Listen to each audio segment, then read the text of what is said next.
کبھی ہم ایک دعا کے لیے برسوں مانگتے ہیں، ایک خواہش، ایک رشتہ، ایک سکون، جس کے لیے ہم نے ہر رات آنکھوں کے آنسو اللہ کی راہ میں بہا دیے۔ ہم نے کسی کو نہیں بتایا، بس خاموشی سے سجدے کیے، رب کو دل کی زبان میں پکارا۔ مگر وقت گزرتا گیا، دن مہینے بنے، مہینے سال بنے، اور وہ دعا اب بھی قبولیت کے دروازے کے باہر کھڑی ہے۔ تب دل ٹوٹنے لگتا ہے، ہم سوچتے ہیں کیا اللہ مجھے نظر انداز کر رہا ہے؟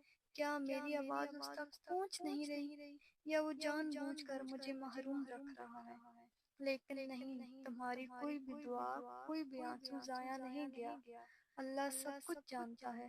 تم نے جس رات بے چینی سے کروٹیں لی تھی، تم نے جس وقت لبوں کو بند کر کے صرف دل سے یا اللہ کہا تھا، جس وقت تم نے روتے روتے نیند لی تھی، وہ سب اس کے علم میں تھا۔ اللہ نے سنا تھا، مگر وہ تمہیں اس وقت دے گا جب تمہارا دل اس نعمت کے بوجھ کو سمیٹنے کے قابل ہوگا، کیونکہ جو چیز تم مانگ رہے ہو وہ صرف تمہارے لیے نہیں، وہ تمہاری تقدیر کا حصہ ہے۔ اللہ اپنی رحمت کو تاخیر میں رکھتا ہے تاکہ وہ دعا صرف تمہیں دے جب تم واقعی تیار ہو۔ قرآن کہتا ہے، ترجمہ: اور صبر کرو، اور تمہارا صبر صرف اللہ ہی کے لیے ہو۔ تو اگر تمہاری آنکھیں تھک چکی ہیں رونے سے، اگر تم نے مانگتے مانگتے ہار مان لی ہے، تو سن لو، تم نے جو بھی رب کے لیے چھوڑا وہ یاد رکھا گیا، تم نے جو بھی رب سے مانگا وہ سن لیا گیا، تم نے جو بھی رب کے لیے سہا اس کا اجر تیار ہو چکا ہے۔